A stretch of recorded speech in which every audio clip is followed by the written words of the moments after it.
Yes, so as Kian said, runtime methods are useful for sure.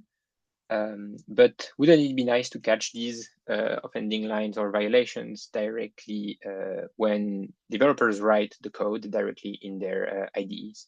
And that's where we bring Safety Web, which is implemented as an ESLint plugin. So it's basically a linter that's going to surface all the unsafe DOM accesses in your code, or let's say potentially unsafe DOM accesses in your code as lint errors. And since ESLint is very popular as the de facto standard for linting code for JavaScript and TypeScript in the open source world, it has bindings and it's supported in a lot of IDEs. So here you can see in VS Code how these violations are also directly surfaced in the IDE. So as soon as you're typing your code, you can see that, oh, you're doing something that is potentially trusted type incompatible, and even worse, that is potentially unsafe. So yes, maybe you've heard about tsec. Tsec was a previous attempt of doing this static analysis for trusted type compatibility that Google released before. Tsec was a wrapper around the TypeScript compiler, and it was only working so to scan, let's say, TypeScript code. So we realized that tsec didn't get a lot of traction. Maybe we didn't advertise it a lot either. So now with Safety Web that is still very in early stages, you should be able to lint also the JavaScript code to surface the violations there.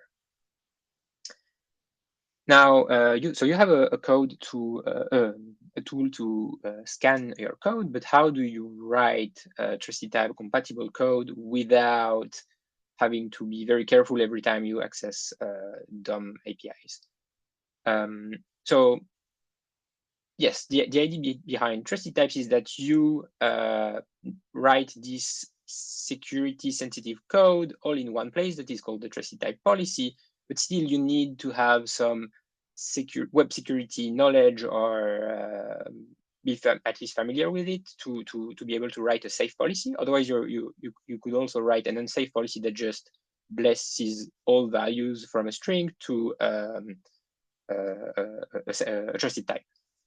And this is what we saw in the paper here.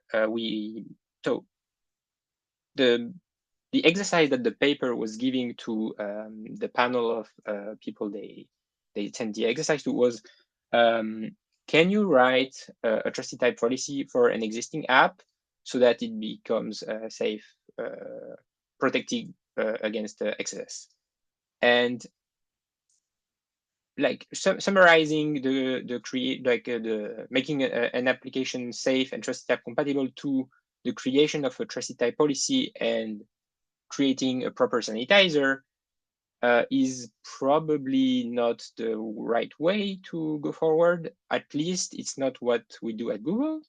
But let's not blame the developers and the paper authors. It's probably that our success story was not clearly communicated to the open source world, and so we need to get better at this.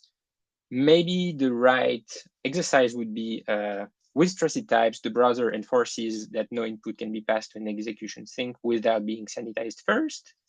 And the next sentence should be frameworks and libraries can build on top of trusted types to provide safe APIs rather than for developers to create their own sanitizers. And if you phrase it like that, then you don't need to write the policy yourself. And in fact, at Google, no developer ever writes a trusted type policy themselves.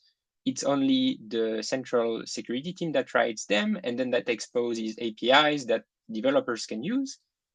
And these APIs, as you will see with the next tool that we show, are safe by design, by default. You cannot misuse them, and still you will write trusted type compatible code.